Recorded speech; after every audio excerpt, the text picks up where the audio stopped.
Welcome, my friends, to this very brief discussion about the CAPM exam. Lots of you have been wondering whether to go ahead and take the CAPM exam based on the PMBOK Guide 6th edition or whether to wait for this new exam.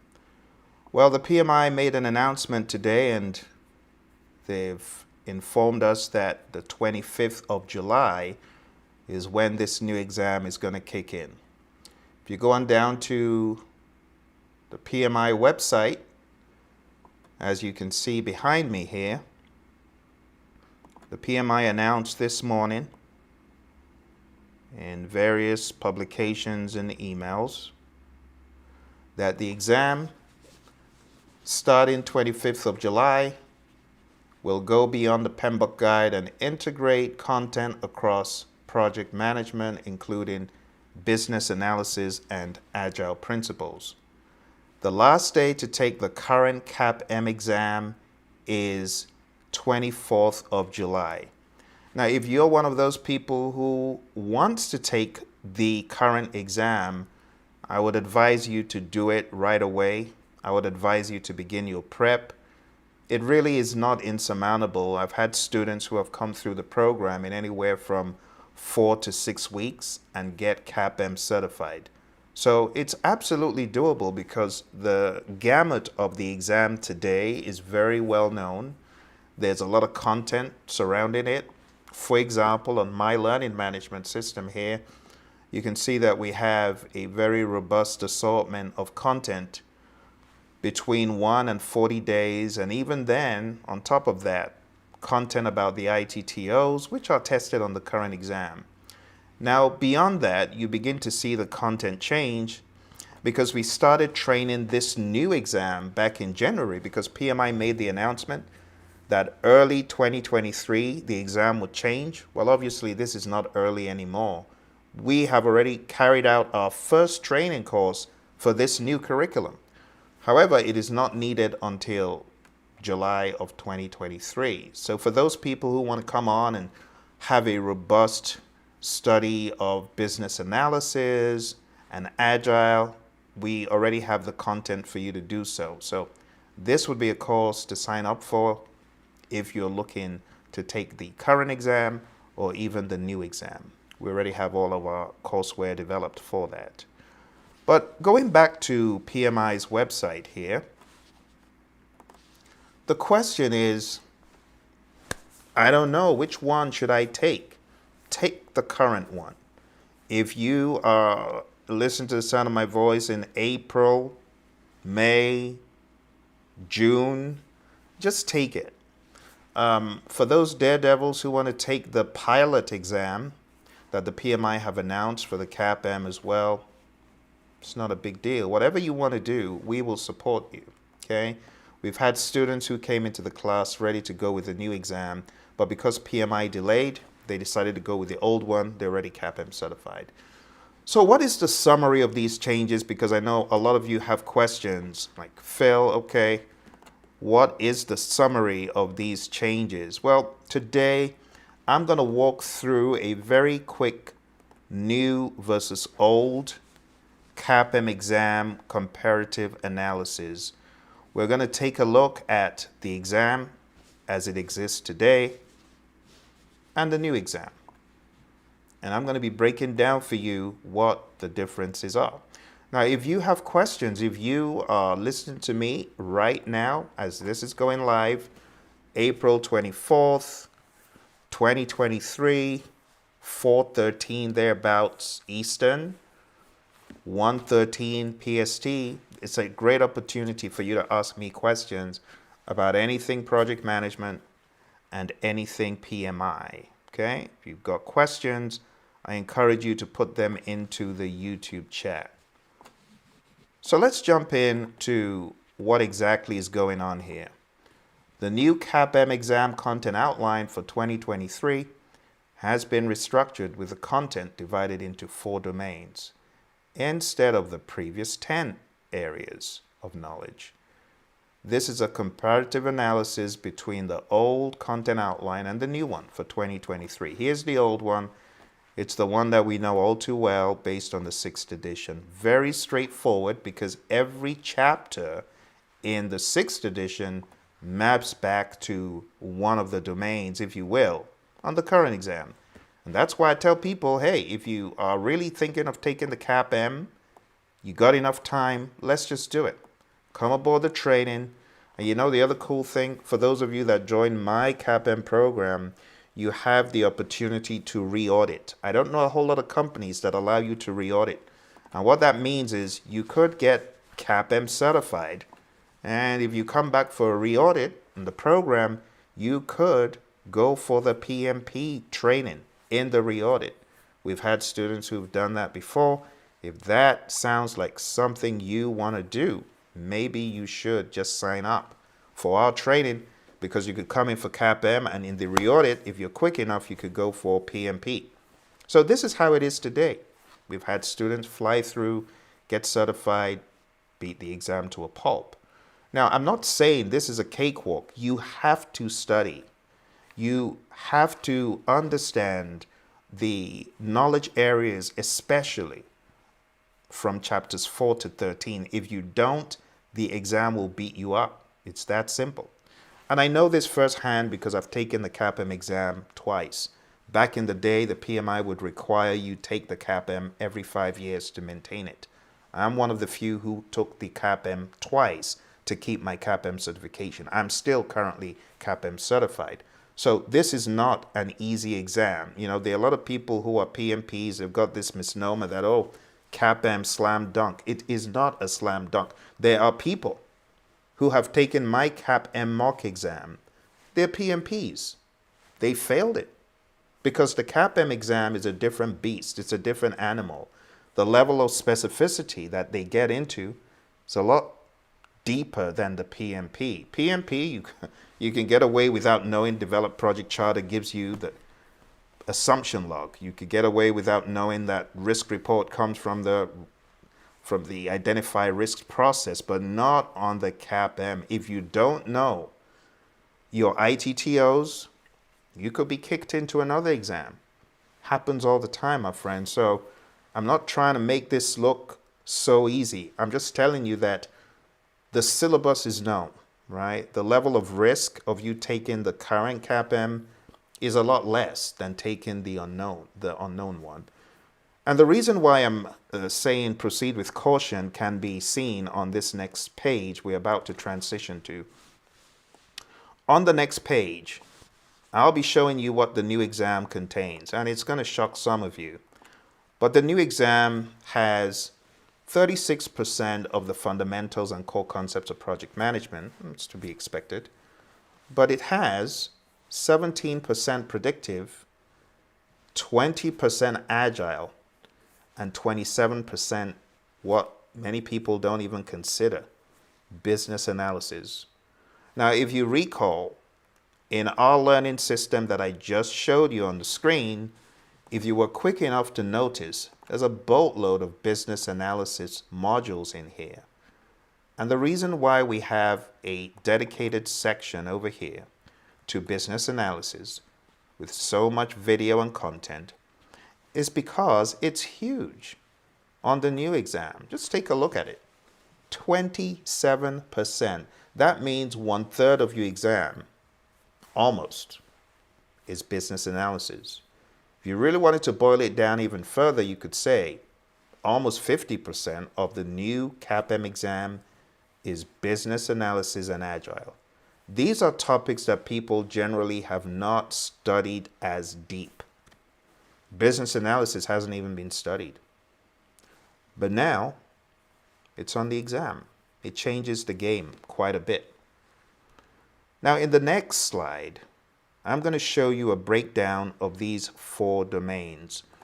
I'm going to show you step by step what exactly each one is about, and you'll be able to make your own judgment as to whether it's a good idea for you to keep waiting for this new exam, or whether you probably shouldn't just get your skates on. Start working on the exam as it is today. All right, so let's jump into what I call the breakdown of the new exam content outline. We're going to take a look at the primary focus. Let's go. The very first domain is Project Management Fundamentals and Core Concepts. And this domain covers the basic principles of project management, project life cycles, project management planning, project roles and responsibilities, executing planned strategies, common problem-solving tools and techniques. The domain consolidates content from the old exam's Introduction to Project Management, the environment in which projects operate, the role of the project manager, and parts of the other knowledge areas. So that's the first domain. Now, for those people who are a little bit concerned and are saying, Phil, I really don't know if I'll be able to take this exam because I studied the 6th edition. No, this is right up your alley because project management doesn't change. Think about it. Traditional project management versus agile. Agile has not changed one bit in terms of the manifesto and the values, the manifesto values and principles. So why do you think that traditional project management should radically change? A lot of that is artificial change. It's people waking up and saying, well, I don't want to call it Develop Project Charter. I want to call it something else. It's still creating a charter. You get what I'm saying? Or someone saying, I don't want to call it Project Programs and Portfolios. I want to spin it and call it Value Delivery System. And that's okay. But it boils down to the essence of the 3 Ps, projects, programs, portfolios. It's just been called something different in the 7th edition. So for those people who have this misnomer that, oh, it's going to so radically change in Domain 1. No, Domain 1 isn't one to worry about. This is one that's going to be business as usual in the world of traditional. All right. Moving on to Domain 2. We have predictive. Now, this is not basics. This is going into the meat of project management.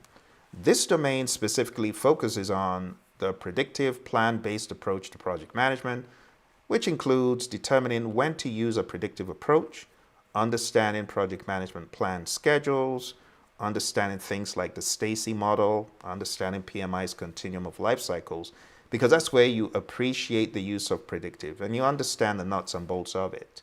It's all about documenting project controls for plan-based projects. And this domain covers content from the old exams, integration, scope, schedule, cost, quality, resources, communication, risk procurement, and stakeholder, all that jazz. So if you have studied the 6th, this actually is not insurmountable. It's not something you should run away from. Now, I know in the 7th edition, there's a different spin on things, different spin on the terminology, and a different spin like ITTOs, inputs, tools, techniques, and outputs. What do we call it? Methods, models, artifacts. Same thing. Same stuff, just a different name, different spin. So this is not one that I would worry about if I were you. If you're a candidate and you're saying, well, I kind of like what PMI has. Maybe this is good for my career to take the new exam. This will not be your problem. Let's go to the next domain. Next domain could be a problem for people who don't know a lot about Agile. Some people have not really encountered Agile up close and personal. And, that's why I say come to our class, our online class, because we will get you deep in Agile. We'll get you like knee deep in Agile. So Domain 3, Agile Frameworks, Methodologies. This domain introduces Agile project management methodologies, including when to use an adaptive approach, planning project iterations, documenting project controls for adaptive projects, understanding components of an adaptive plan, and preparing and executing task management steps. This domain covers content related to Agile methodologies, not explicitly addressed in the old exam content outline. Now, I'll just say this, though, because I know some people have been sort of dabbling into Agile by reading the Agile Practice Guide. Well, this is going to be a good one for you. If you're one of those CAPM students who's been reading proactively the Agile Practice Guide, then this is definitely right down your alley, right? Especially if you've read it cover to cover and you understand the contents. Also, for those students who have been reading the CTT at the beginning of the 6th edition, Concept, Trends, Tailoring, and Considerations for Agile, the CTTCs. Yeah, if you've been reading that, then this shouldn't be insurmountable either. You should also have a fair amount of understanding regarding Agile. Okay. For those who may have questions, I want to encourage you to put the questions in the chat, and I will address the questions as soon as I'm able. We're almost done. We don't have a whole lot more to cover. Let's take a look at the final one. Final one, domain 4, business analysis frameworks.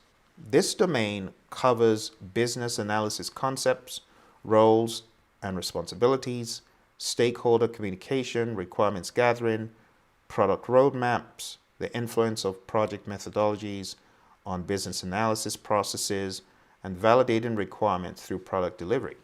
This domain, yes, this is definitely one that if you wanted to worry about this exam, well, if you're not reading the correct material, this is something to worry about because it goes into business analysis. It adds a new focus that was not previously covered in the old exam content outline. So what is my advice to you? Well, the summary is the exam content outline for 2023 has been restructured to focus on 4 primary domains with an increased emphasis on Agile and an increased emphasis on business analysis. Based on the fact that this has not been on the exam concentrated, and it honestly has not been accentuated on the PMP exam either, so you're kind of in that territory where you don't know how far to go with business analysis.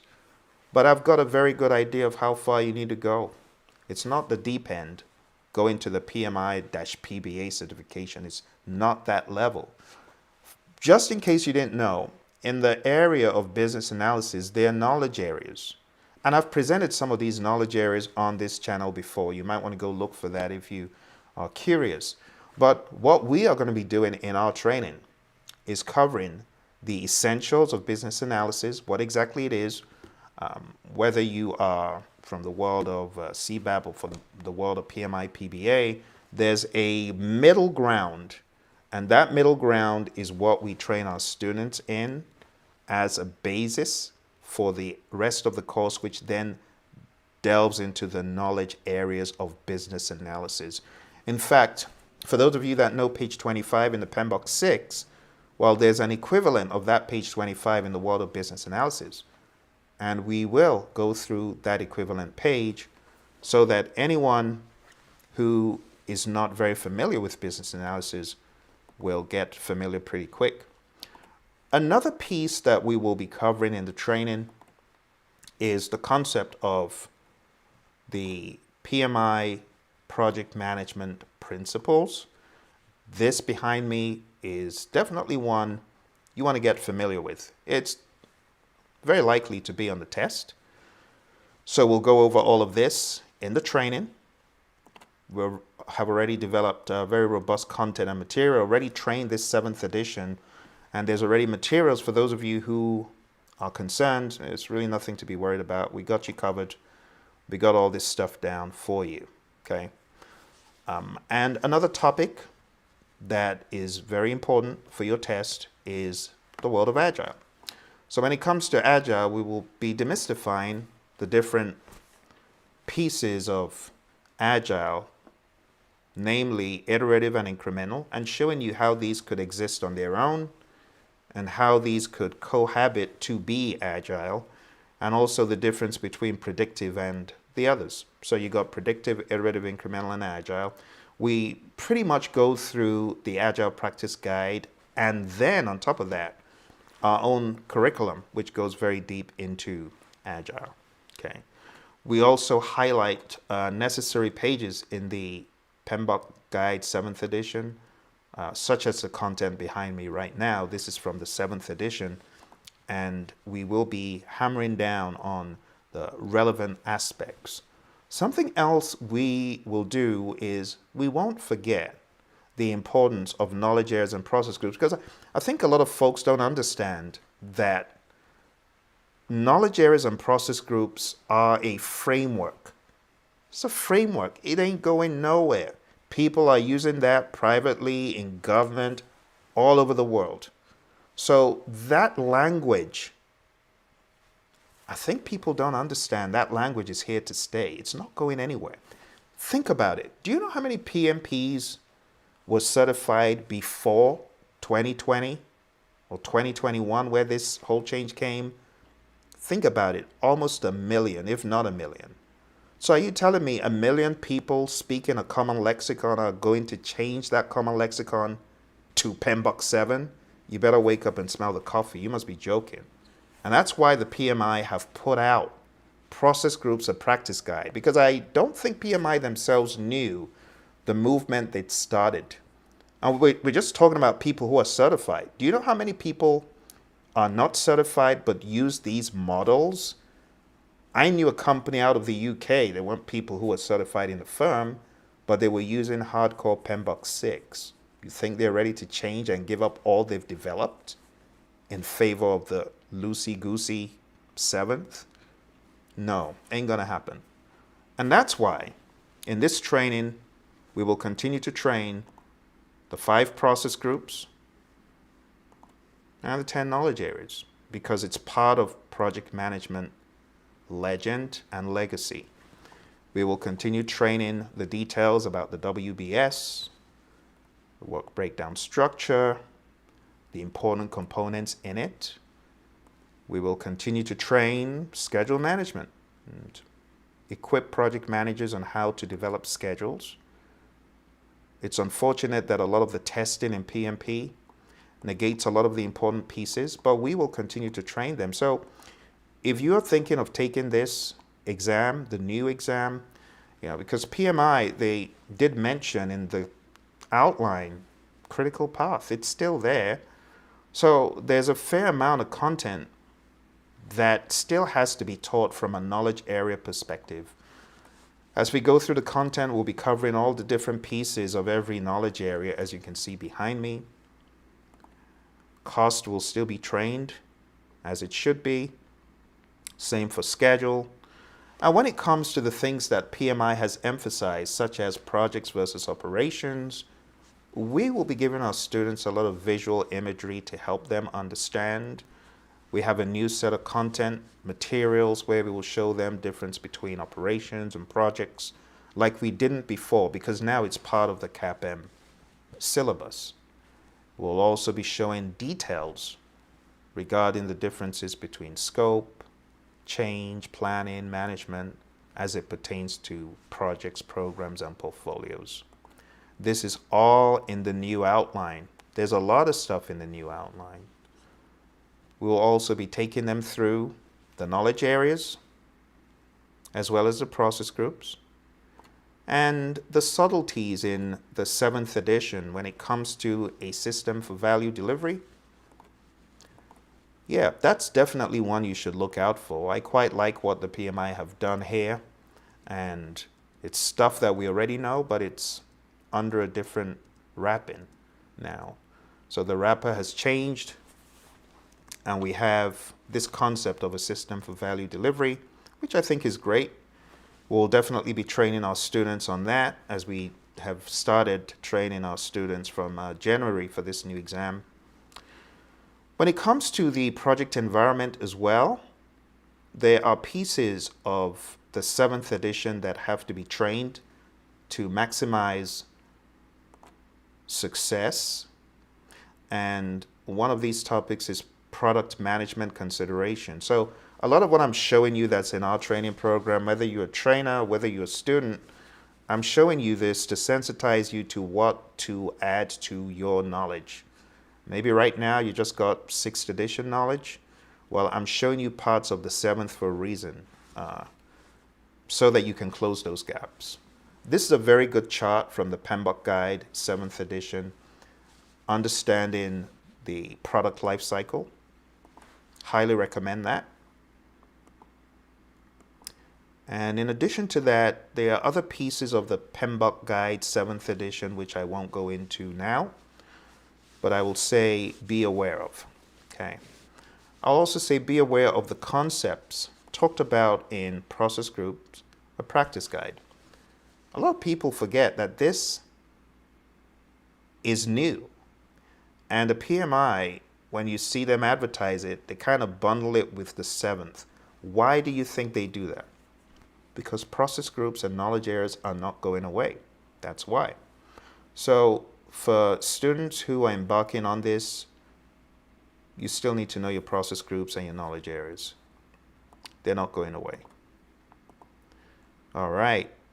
In closing, my friends, I'll just say you got to remember one thing. When it comes to process groups, they're not phases. Don't think about them as phases, because they're not. There's a difference. There's a difference between process groups and phases. Process groups, this is what the project manager does to manage the project. Initiating to closing. Phases, that's the technical work that the team does. Analysis, that's not project management. Design, that's not project management. That's technical work. So you got to remember this, my friends, as you go into the new exam. Don't lose sight of the framework of the 5 process groups. Initiating, planning, executing, monitoring, and controlling, and closing. But on top of that, you want to have an understanding of analysis, design, develop, test, implement, evaluate. For example, in cases where your life cycle for developing the product is more like this.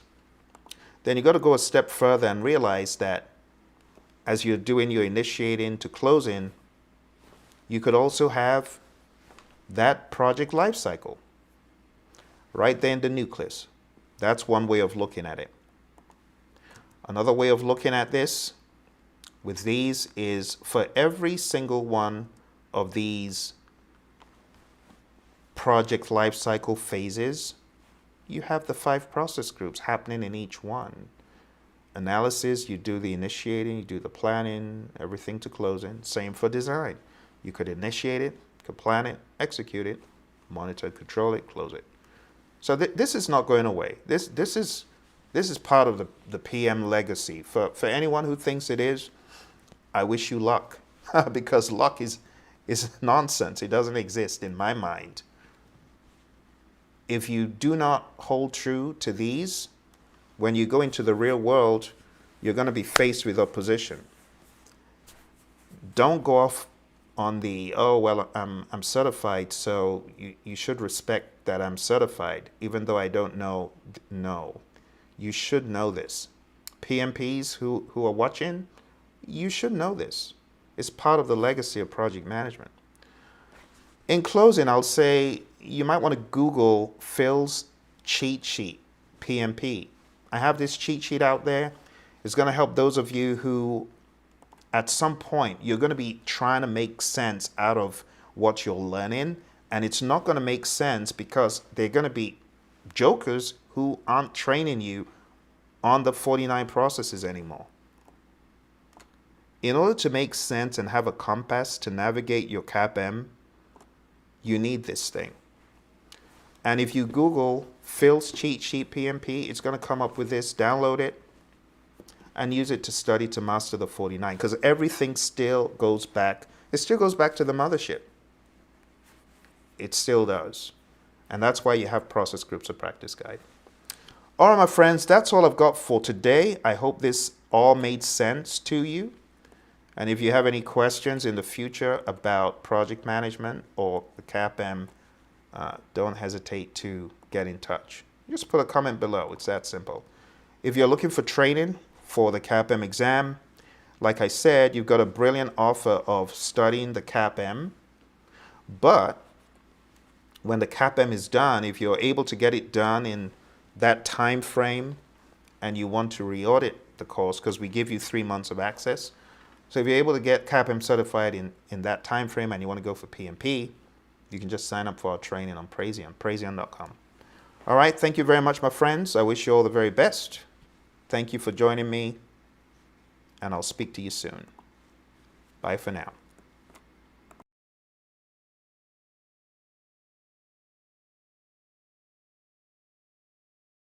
I should mention, though, before I hop off the call here, that the PMI, I'm going to put this in the chat for everyone. The PMI have this exam reference list. Now, I'll share it with you just so that you can go through and use it as a checklist. Because what they have here, they have a reviewed column. It could be very handy as you're studying for this new exam to just check off each of these and say, yeah, I've reviewed it, I've reviewed it, I've reviewed it, and so on. I also want to call your attention to the fact that not only have they recommended the 7th edition, they've also recommended their Agile Practice Guide, as you can see over here. That's also been recommended. They've also recommended the studying of business analysis for practitioners, a practice guide. Now, as if that wasn't confusing enough, they've also recommended a few other books. But on top of that, they've also recommended the PMI Guide to Business Analysis. That's a second business analysis book. There's a lot of stuff for you to digest, my friends. All right, so maybe it's not a bad idea after all to go on down to our website, praizion.com. Maybe just sign up for the CAPM. Take it now. And if you're able to get done quickly enough, you could come for the PMP ride.